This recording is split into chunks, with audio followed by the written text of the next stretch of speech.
સહજાનંદ સ્વામી મહારાજની જય. શ્રી અક્ષર પુરુષોત્તમ મહારાજની જય. ગુરુહરિ શાસ્ત્રીજી મહારાજની જય. ગુરુહરિ યોગીજી મહારાજની જય. ગુરુહરિ હરિપ્રસાદ સ્વામી મહારાજની જય જય જય. પ્રગટ ગુરુહરિ પ્રબોધ સ્વામી મહારાજની જય જય જય. હરિ પ્રબોધમ પરિવારની જય જય જય. દાસના દાસ થવાની જય જય જય.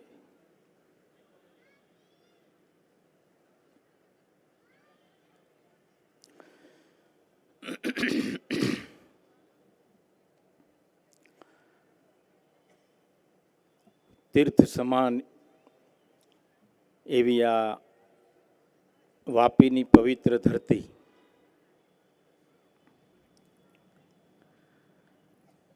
તીર્થ સમાન એટલા માટે ગુરુ હરિપ્રસાદ સ્વામીજી મહારાજ આ ધરતી પર ખૂબ પધારતા. સ્વામીજી વડોદરાથી બાય કાર ઘણી બધી વખત મુંબઈ જવાનું થતું. સ્વામીજીને તકલીફ ના પડે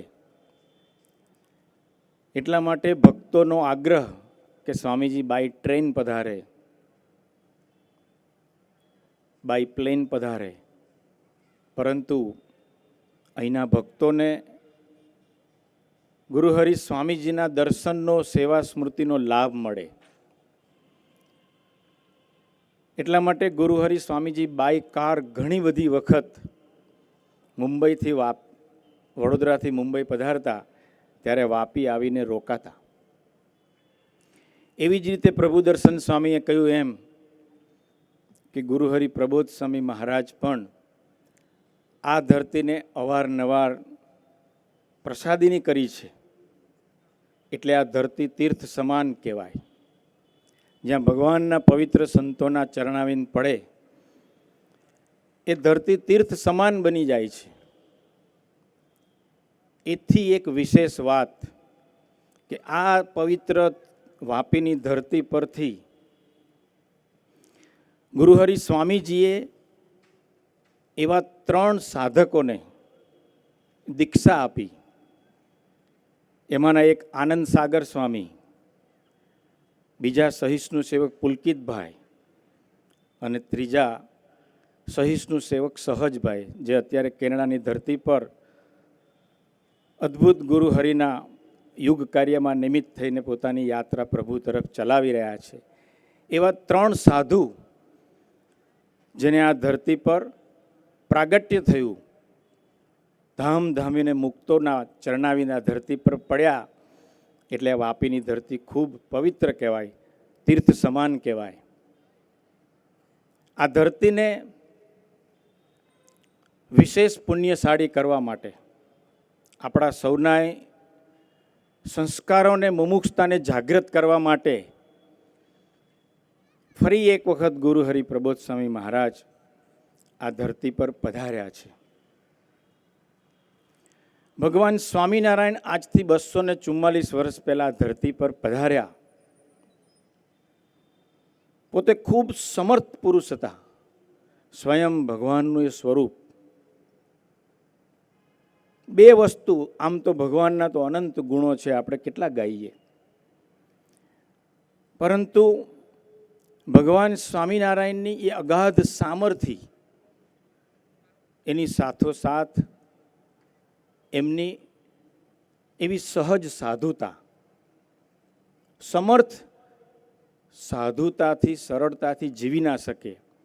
અને જે ગરીબ હોય, જે સાધુ હૃદય હોય, એ સમર્થ ના હોય. પરંતુ ભગવાન સ્વામિનારાયણ એવું એક દિવ્ય તત્વ કે જેને એવી અગાધ સામર્થ્યનું પણ દર્શન કરાવ્યું, અને એવી સાધુતાનું, સરળતાનું, સહજતાનું, આત્મીયતાનું, સુહૃદ ભાવનું દર્શન કરાવ્યું, અને પોતાના સંબંધમાં લઈને હજારો આત્માઓને તનથી, મનથી, ધનથી અને આત્માથી સુખી કર્યા.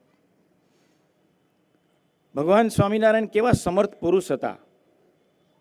ભગવાન સ્વામિનારાયણ જ્યારે કોઈ આધ્યાત્મિક વાતો લખવી હોય કે ભગવાનના ભક્તોને કોઈ પત્રો લખવા હોય તો મહારાજ પોતાની સાથે સુખમુનિ સ્વામી કરીને એક સંત હતા. ભગવાન સ્વામિનારાયણે 21 વર્ષની ઉંમરે પોતાની 21 વર્ષની ઉંમરે 500 પરમહંસોને એક જ દિવસે દીક્ષા આપી હતી. એ કેવી સામર્થ્ય હશે. એમાંના એક સંત એટલે સુખમુનિ સ્વામી. સુખમુનિ સ્વામી એક દિવસ ભગવાન સ્વામિનારાયણને પ્રાર્થના કરે છે કે મહારાજ, મારી તો 15 વર્ષની ઉંમર હતી અને તમે મને સાધુ બનાવી દીધો. ત્યારથી હું આપની સેવામાં છું. મારે ભણવાનું તો બધું રહી ગયું. નથી મને મહાભારતની ખબર, નથી મને ગીતાજીની ખબર, નથી મને વેદોની ખબર, નથી મને ઉપનિષદોની ખબર. ત્યારે ભગવાન સ્વામિનારાયણ કહે છે, ભગવાન સ્વામિનારાયણ ચૈતન્યને જોનારા પુરુષ હતા. મહારાજ કહે છે કે સુખમુનિ સ્વામી, તમે તો પૂર્વના મુમુક્ષુ છો. તમે તો ગયા જન્મે ખૂબ ભણ્યા હતા, પણ આ વખતે અમારે તમને બીજી સેવામાં નિમિત્ત બનાવવા હતા, એટલા માટે અમે તમને નાની ઉંમરે દીક્ષા આપી. પરંતુ તમે ચિંતા નહીં કરતા, તમારી ભાવના સરસ છે, તો લો આજે અમે તમારા માથા ઉપર હાથ મૂકીએ છીએ અને આજથી તમને હિન્દુ સંસ્કૃતિના તમામ ગ્રંથો કંઠસ્થ થઈ જશે. અને ઇતિહાસ એવું કહે છે કે ભગવાન સ્વામિનારાયણ સુખમુનિ સ્વામીના મસ્તક પર હાથ મૂકે છે અને આપણી ભારતીય સંસ્કૃતિના તમામ ગ્રંથો એ સુખમુનિ સ્વામીને કંઠસ્થ બાય હાર્ટ થઈ જાય છે, મોઢે થઈ જાય છે. અને ત્યાર પછી એ સુખમુનિ સ્વામીએ કેટલી બધી પારાયણો કરી અને ભગવાન શ્રી કૃષ્ણ, ભગવાન સ્વામિનારાયણ અને આપણા અવતાર પુરુષો, યુગ પુરુષોની મહિમાની, એમના જીવનની વાતો કરી અને હજારો મુમુક્ષુઓને ભગવાનના માર્ગે ચડાવ્યા. એવા હતા ભગવાન સ્વામિનારાયણ. સામર્થ્ય તો અદ્ભુત હતી, પરંતુ જ્યારે કોઈ આત્માનું ઘડતર કરવું હોય, એના હૃદયમાંથી કામ, ક્રોધ, લોભ, હઠ, માન, ઈર્ષાનો પ્રલય કરીને એના આત્માને શુદ્ધ કરવો હોય, ત્યારે આવા મોટા પુરુષો પોતાના જીવનમાં એવું વર્તીને બતાવે. જે ભગવાન સ્વામિનારાયણની આવી સામર્થ્ય હતી, એ જ ભગવાન સ્વામિનારાયણનું એ જૂનાગઢની ધરતી ઉપર 18 વખત અપમાન થયું. એક જ દિવસમાં 18 વખત. ભગવાન સ્વામિનારાયણ હસતા જ હતા. ભગવાન સ્વામિનારાયણને પૂછવામાં આવ્યું કે તમારું 18 વખત અપમાન થયું તો તમને કંઈ થતું નથી મહારાજ? ત્યારે ભગવાન સ્વામિનારાયણ કહે છે કે હું તો બ્રહ્મ છું, હું તો પરબ્રહ્મનું સ્વરૂપ છું. અપમાન તો દેહનું થાય છે. અમે તો સાધુ છીએ, અમારે માન અપમાન સાથે શું લેવા દેવા?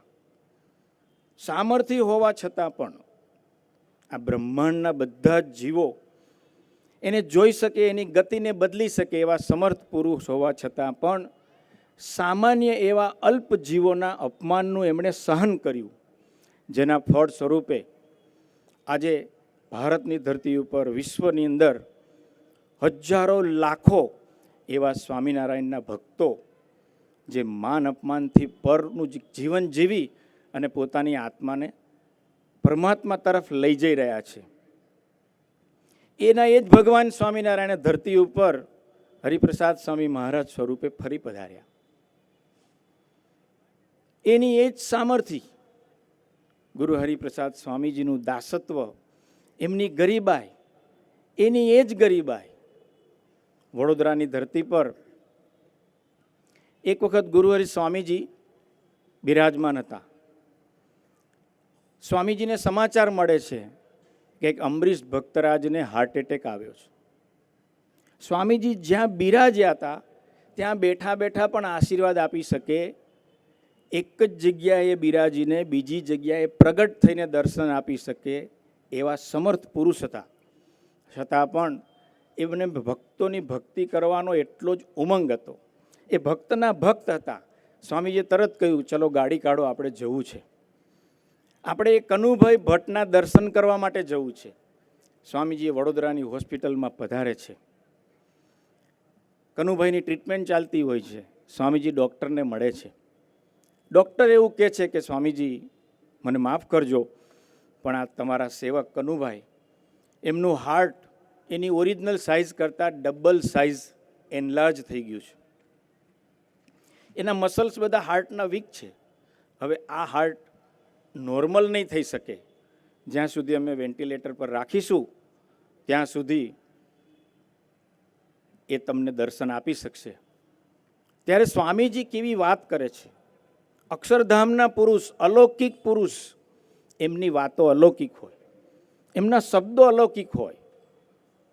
સ્વામીજી એક જુદી રીતે વાત કરે છે ડૉક્ટરની સાથે. સ્વામી કે ડૉક્ટર સાહેબ, આ વડોદરાથી લઈ અને ભરૂચ સુધીના અમારા જેટલા ગામડાઓ છે એ ગામડાના આ ગોવાળ છે.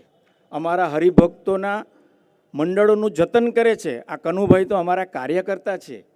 હજુ તો એની 20 વર્ષ મારે સત્સંગ સમાજમાં સેવા લેવાની છે. ત્યારે ડૉક્ટરે 2 હાથ જોડીને કહ્યું કે સ્વામીજી, મારું મેડિકલ સાયન્સ અહીંયા પૂરું થઈ જાય છે. તમે દિવ્ય પુરુષ છો, તમે આશીર્વાદ આપો તો કનુભાઈને નવી લાઈફ મળે. ત્યારે સ્વામીજી બોલ્યા, એ વાત તમે બહુ સરસ કરી. ડૉક્ટર, તમે તમારી ટ્રીટમેન્ટ કરજો. અમે ભગવાન સ્વામિનારાયણને અને અમારા ગુરુ યોગીજી મહારાજને પ્રાર્થના કરીશું. એ સ્વામીજીની રીત હતી. એ હંમેશા ભક્તો પાસે ભજન કરાવતા, ભગવાનને માથે પડીને જીવવાનું શીખવાડતા, ભગવાનની નિષ્ઠાથી જીવવાનું પોતે જીવીને શીખવાડતા. સ્વામીજીએ આશીર્વાદ આપ્યા અને કહ્યું કે ડૉક્ટર સાહેબ, અમારે કનુભાઈની હજુ 20 વર્ષ સેવા લેવાની છે. સ્વામીજીના આશીર્વાદ, ડૉક્ટરની ટ્રીટમેન્ટ અને ત્યાર પછી આ સત્સંગ સમાજની કનુભાઈએ 20 વર્ષ સેવા ભક્તિ પૂરી કરી. જ્યારે 20 વર્ષ પૂરા થયા ત્યારે કનુભાઈ ફરી પાછા સ્વામીજીના દર્શન કરવા માટે આવે છે. સ્વામીજી પોતાની રૂમમાંથી બહાર નીકળે છે. કનુભાઈ ત્યાં અનિર્દેશમાં હોલમાં બેઠા હતા. સ્વામીજીએ પૂછ્યું, બોલો કનુભાઈ, કેમ આવવાનું થયું? તો કે સ્વામીજી, યાત્રા પૂરી કરવાની છે કે લાયસન્સ રિન્યૂ કરવાનું છે. એમને ખબર હતી કે આજથી 20 વર્ષ પહેલાં સ્વામીજીએ મને આશીર્વાદ આપ્યા હતા. ત્યારે સ્વામીજી એવું કહે છે કે આપણા પ્રદેશમાં 1500-2000 યુવકો બેસે એવો પ્રાર્થના હોલ, એની તમે કોઈ તૈયારી કરી છે?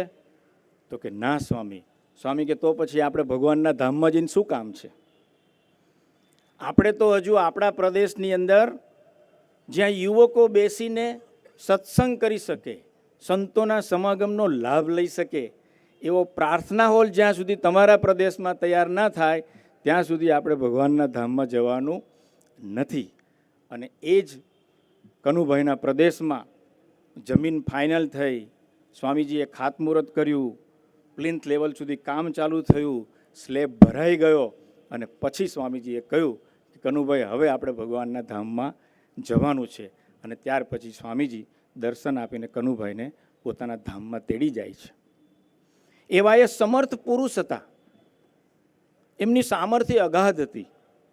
છતાં પણ ગુરુ હરિ સ્વામીજી હરેક સેકન્ડે ભક્તોની આગળ, સમાજની આગળ પોતે દાસના દાસ થઈને વર્ત્યા છે. એક વખત સ્વામીજીની તબિયત ખૂબ નાજુક હતી. સ્વામીજીને નાકમાંથી ખૂબ પાણી પડતું હતું, શરદી ખૂબ થઈ ગઈ હતી. કારણ સ્વામીજી રાત્રે 2 વાગ્યા સુધી ભક્તોની સેવામાં વ્યસ્ત રહેતા, હજારો કિલોમીટરનું સ્વામીજી ટ્રાવેલિંગ કરતા, ભક્તોની ખાનગી પધરામણી. તો સ્વામીજીને ડૉક્ટરે કહ્યું કે તમે 3 દિવસ આરામ કરો.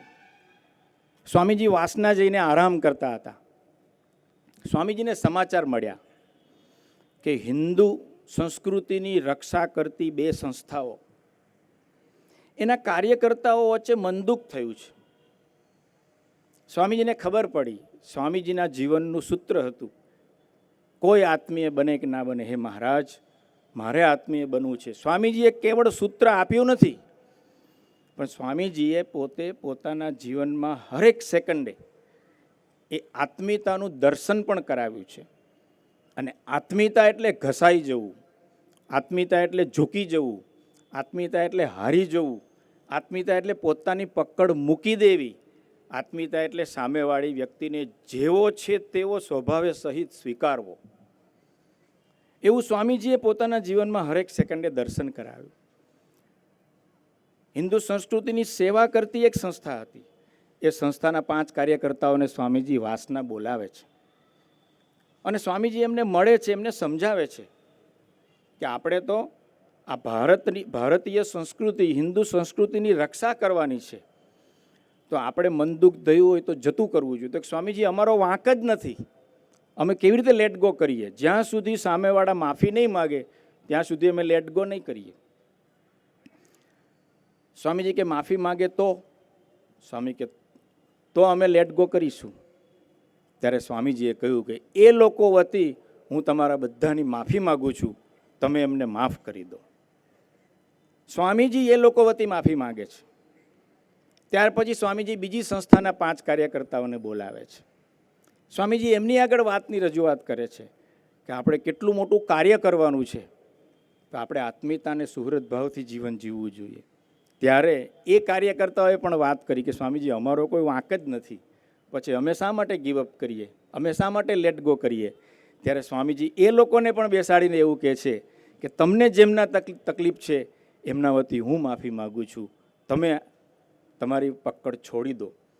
આવી એક ઝૂકી જવાની, દાસ થવાની, આત્મીય થવાની કઠિન તપશ્ચર્યા ગુરુ હરિપ્રસાદ સ્વામી મહારાજે પોતે સમર્થ હોવા છતાં પણ આ ધરતી પર પોતે જ્યાં સુધી આ ધરતી પર દેહ કરીને આપણને દર્શન આપ્યા ત્યાં સુધી પોતે એવી યાત્રા કરતા હતા અને જેના ફળ સ્વરૂપે હજારો ભક્તોના હૃદયમાં એવી આત્મીયતા અને સુહૃદ ભાવના એમણે સંસ્કારો નાખી અને સમાજનું સર્જન કર્યું.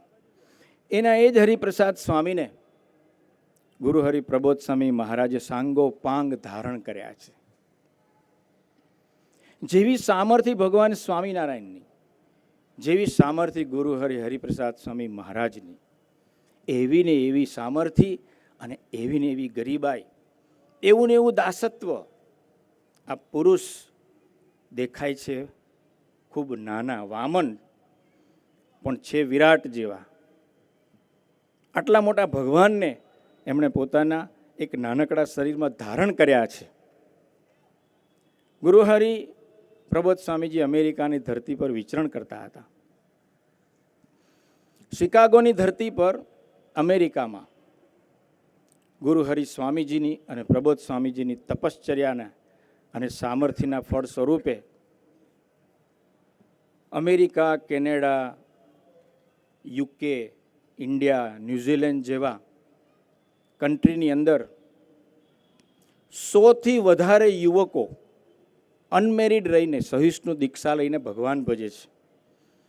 એમાંના એક સહિષ્ણુ સેવક જે શિકાગોની ધરતી પર રહે છે, પોતે અનમેરિડ છે, દીક્ષાર્થી છે, અદ્ભુત યુવા પ્રવૃત્તિની સેવા કરે છે, પોતે ડૉક્ટર છે, સર્જનની ટીમમાં પોતે સેવા બજાવે છે. એમનું નામ છે ઋષિભાઈ. એ સહિષ્ણુ સેવક પોતે હોસ્પિટલની અંદર એમની પોતાની ડૉક્ટરોની ટીમ સાથે એક પેશન્ટની સર્જરી કરતા હોય છે. એ પેશન્ટના શરીરમાં એવો કોઈ વાયરસ હશે કે જેનું ઇન્ફેક્શન એ ટ્રીટમેન્ટ કરનારા, સર્જરી કરનારા 4 ડૉક્ટરને એનું ઇન્ફેક્શન લાગે છે. થોડો સમય પસાર થાય છે અને એ 4 ડૉક્ટર બીમાર પડી જાય છે. એમાં ઋષિભાઈ પણ બીમાર પડી જાય છે. થોડા દિવસમાં એક ડૉક્ટર તો ધામમાં જતા રહે છે. થોડો ટાઈમ થાય છે તો બીજા 3 ડૉક્ટર પણ સિરિયસ જેવા થઈ જાય છે. બીજા ડૉક્ટર પણ ધામમાં જાય છે. કારણ કે એની કોઈ મેડિકલ સાયન્સ પાસે હતી નહીં, એની કોઈ વેક્સિન ડેવલપ થઈ નહોતી. જ્યારે 3જા ડૉક્ટર ધામમાં ગયા ત્યારે ઋષિભાઈની સાથે જે શિકાગોનું આપણું હરિપ્રબોધમ પરિવારનું મંડળ છે, એ મંડળના બધા યુવકોએ ગુરુ પ્રબોધ સ્વામીજીને ફોન કર્યો. ત્યારે પ્રબોધ સ્વામીજી કોલંબસની ધરતી પર બિરાજમાન હતા. રાતનો સમય હતો. બધા યુવકોએ ગુરુ પ્રબોધ સ્વામીને પ્રાર્થના કરી કે સ્વામી, ઋષિભાઈ તો અમારું ધન છે, અમારી મૂડી છે, અમારા શિકાગોના યુવક મંડળના એ પોતે એક બેકબોન છે, આધાર છે, બહુ મોટી સેવામાં પોતે નિમિત્ત થઈને સેવા ભક્તિ અદા કરે છે. એમની તબિયત ખૂબ સિરિયસ છે. એમની સાથેના ડૉક્ટરો તો ઓલરેડી બધા ધામમાં જતા રહ્યા છે. તો તમે આશીર્વાદ આપો કે અમે ઋષિભાઈને બધા સાથે મળીને આપના યુગ કાર્યમાં નિમિત્ત બની શકીએ. ત્યારે પ્રબોધ સ્વામીજી પણ એવી દાસત્વની મૂર્તિ, પોતે સમર્થ છે, સહજતાથી આશીર્વાદ આપી શકે એવો એમનો અધિકાર છે. એમણે ભગવાનને સાંગોપાંગ ધારણ કર્યા છે. છતાં પણ પ્રબોધ સ્વામીજીએ સહજતાથી કહ્યું કે કાળ કર્મને માયાનો કાયદો તો જગતના લોકોને લાગે, પણ જે ભગવાનની નિષ્ઠાના આધારે જીવતા હોય, જે ભગવાનને માથે પડીને જીવતા હોય, એવા જે ભગવાનના એકાંતિક ભક્તો, એને કાળ કર્મ માયાનો કાયદો લાગે નહીં. ઋષિભાઈ તો એવા એકાંતિક સહિષ્ણુ સેવક છે. તમે ત્યાં બેસીને ગુરુહરિ હરિપ્રસાદ સ્વામી મહારાજને પ્રાર્થના કરજો. અમે લોકો ભેગા થઈને બધા જ સંતો સેવકો અહીંયા કોલંબસમાં ભગવાન સ્વામિનારાયણને અને ગુરુહરિ હરિપ્રસાદ સ્વામી મહારાજને પ્રાર્થના કરીશું, ભજન કરીશું.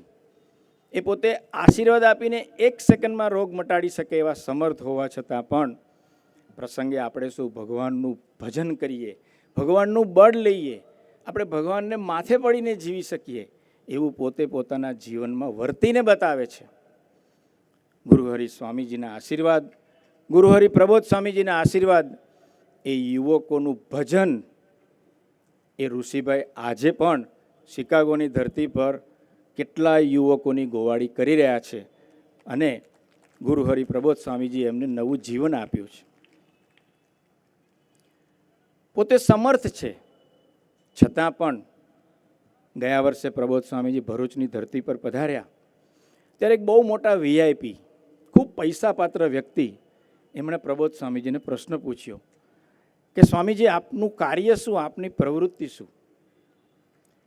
પ્રબોધ સ્વામી ધારત તો ઘણું બધું કહી શકત, બોલે છે પોતે બહુ ઓછું, પણ પરમ જ્ઞાની પુરુષ છે. છતાં પણ પ્રબોધ સ્વામીએ 2 હાથ જોડીને એક જ વાત કરી કે અમારા ગુરુ હરિપ્રસાદ સ્વામી મહારાજે જે યુવકોનો સમાજ તૈયાર કર્યો છે, એ સમાજની અમે ભેગા મળીને સેવા ભક્તિ કરીએ છીએ. એ યુવકોનું અમે જતન કરીએ છીએ.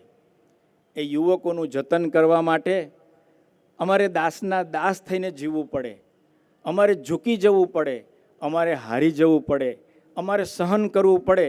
તો એ બધું જ અમે કરીએ છીએ. અને સ્વામીજી જે સમાજ તૈયાર કર્યો છે, એ સમાજની અમે દાસ ભાવે ગોવાળી કરીએ છીએ. એ છે એમનું દાસત્વ. ભરૂચની ધરતી પર 5મી જાન્યુઆરીએ જે સમયાનું આયોજન થયું, એ સમયાની અંદર 80,000 દીકરા દીકરીઓ સેમ ડ્રેસ, એક જ ડ્રેસની અંદર 80,000 દીકરા દીકરીઓ આવી અને 5 કલાક સુધી એ સમયમાં બેસી રહ્યા. એ ગુરુહરિ પ્રબોધ સ્વામીજી મહારાજની અલૌકિક તાકાત છે. આપણે આપણા પરિવારના 5 દીકરાઓને એક સરખા કપડાં પહેરાવી ના શકીએ. એ મોજ શોખમાંથી એના મનને આપણે ડાયવર્ટ ના કરી શકીએ. આ જગતની અંદર ફેલાયેલી જે વિષય અને વાસનાની વૃત્તિ, એમાંથી એને બહાર ના કાઢી શકીએ. એ હજારો યુવકોને જે બળ આપે છે, એ આ પુરુષની તાકાત છે. અને છતાં પણ એ પોતે પોતાના જીવનની હરેક સેકન્ડ દાસના દાસ થઈને જીવે છે. સ્વામીજી એવું જીવન જીવતા હતા. ગુરુહરિ પ્રબોધ સ્વામીનું એવું જીવન છે, જેના ફળ સ્વરૂપે એવો એક સમાજ તૈયાર થઈ ગયો. આપણે બધા નસીબદાર છીએ કે આપણને એ સમાજની વચ્ચે બેસીને આપણા આત્માની યાત્રા પ્રભુ તરફ ચલાવવાની તક મળી છે. કેનેડાની ધરતી ઉપર અમદાવાદથી એક યુવક 2017માં પોતાના અભ્યાસ માટે કેનેડાની ધરતી પર જાય છે. જ્યારે એ યુવક અમદાવાદના એરપોર્ટ પરથી વિદાય લેતો હોય છે, 20-22 વર્ષનો યુવાન, એના મા બાપ એને મૂકવા માટે આવે છે.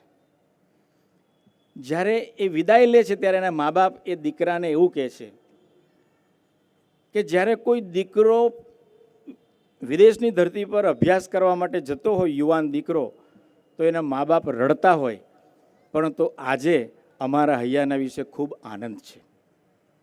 કારણ પછી એના મા બાપ કહે છે કે હવે મહેરબાની કરીને તું પાછો ઇન્ડિયા ના આવતો. ખાનદાન મા બાપ હતા, જેની સમાજમાં ખૂબ સારી રેપ્યુટેશન હતી, પરંતુ દીકરો બધા વ્યસનથી ભરપૂર હતો. મા બાપની કિંમત એણે ઝીરો કરી દીધી હતી. મા બાપ એટલા બધા ઉદાસ હતા. એટલા માટે એમણે એરપોર્ટ પર દીકરાને કહ્યું કે તું અહીંયાથી જતો રહે, બસ અમે ભૂલી જઈશું કે અમારે કોઈ દીકરો હતો. એ કક્ષાએ એ યુવકનું જીવન નેગેટિવ હતું, અને નેગેટિવ જીવનથી કંટાળીને એના મા બાપે એ દીકરાને પરાણે કેનેડાની ધરતી પર ભણવા માટે મોકલી દીધો. 2017ની સાલમાં એ દીકરો કેનેડાની ધરતી પર જાય છે. એ દીકરો વૈભવ ત્યાં જાય છે. ત્યાં ગયા પછી એ આપણા હરિપ્રબોધમ પરિવારના યુવકોના સંપર્કમાં આવે છે.